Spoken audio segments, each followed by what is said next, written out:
Hey guys, so it was recently announced that Reason Plus is a thing. So Propellerhead used to make the company formerly known as Propellerhead underwent a name change about a year and a half ago. So it's currently January 2021. I think it was late 2019 or mid 2019 that they changed their name from Propellerhead to Reason Studios. And apparently that was a move to get ready for this, which is called Reason Plus, and it's a subscription model.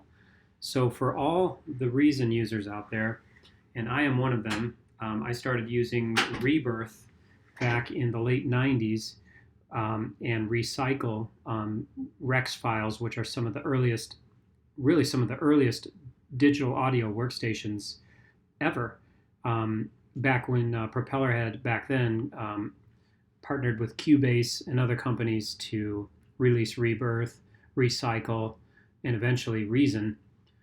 But now they're changing everything over to this subscription model, and that's got a lot of people upset. This is their this is the Reason Studios channel, and their video was just released.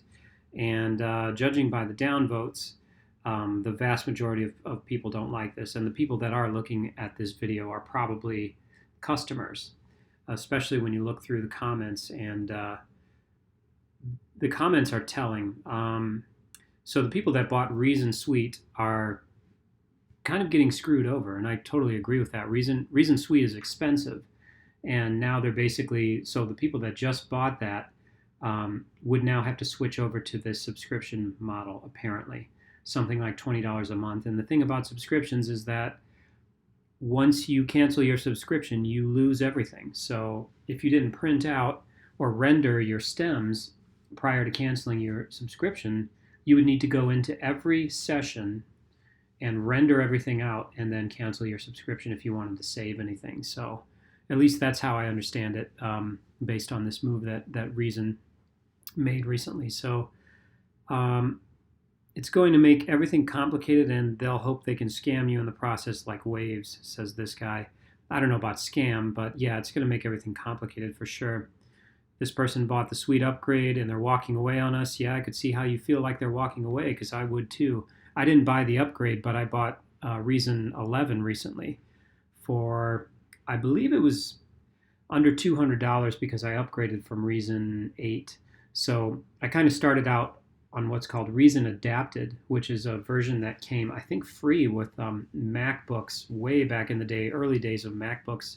So Reason Adapted, prior to that, I was with Recycle and Rebirth, like I mentioned before. But um, so fast forward to now, I have Reason 11, and I just bought it recently, thinking that was I was going to switch from Ableton back into Reason because I at least wanted to have both.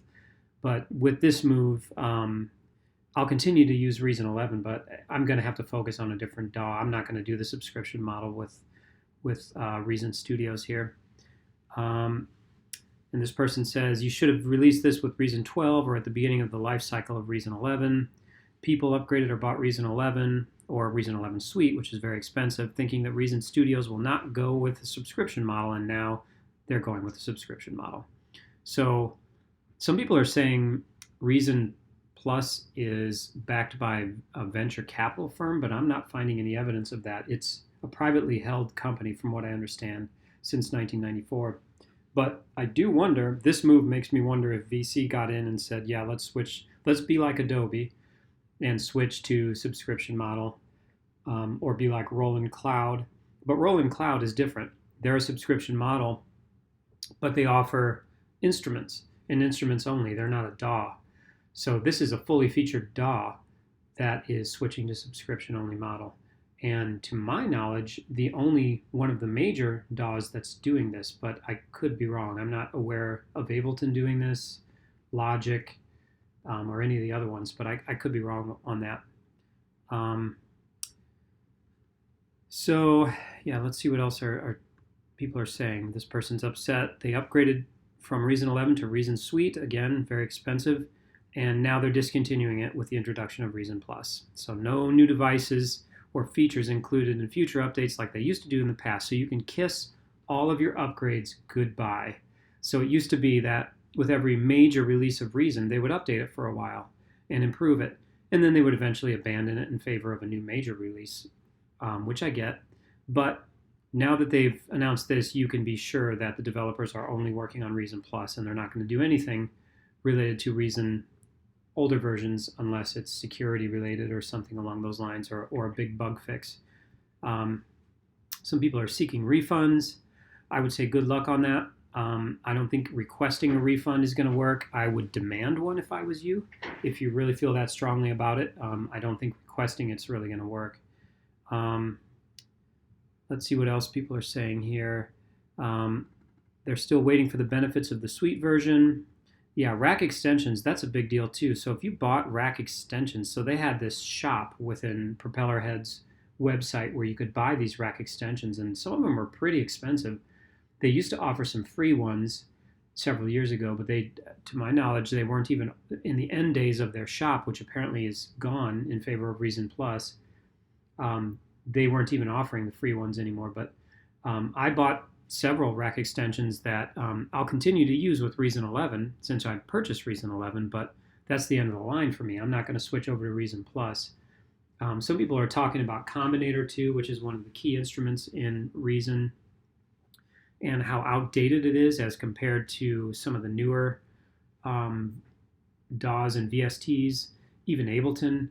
And it is, the core engine in Reason seems to be outdated. I don't really have any scientific evidence to back that up. I'm not a developer of that kind of stuff, but it does seem to be outdated when you compare it to Ableton and some other newer DAWs that are coming out. So anyway, just a couple more comments here and we'll kind of wrap it up. But you can see this person saying for every software that he uses that went into that model, you slowly go away or stick to the last lifetime version that's available. And that's probably what I'm going to do, is stick to the last lifetime version of 11, and I'm moving away from Reason.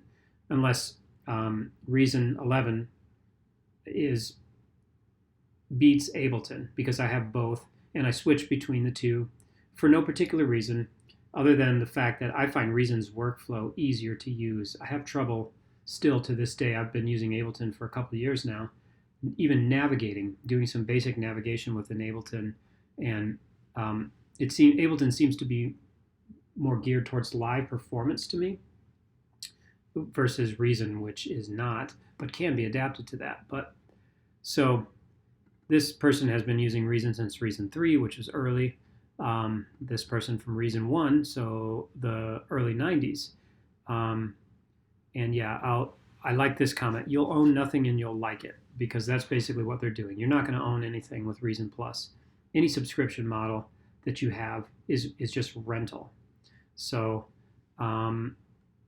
this person says, you'll own nothing and we will own you. That's another way of looking at it the same way. So anyway, that's the big change. Reason Plus is here.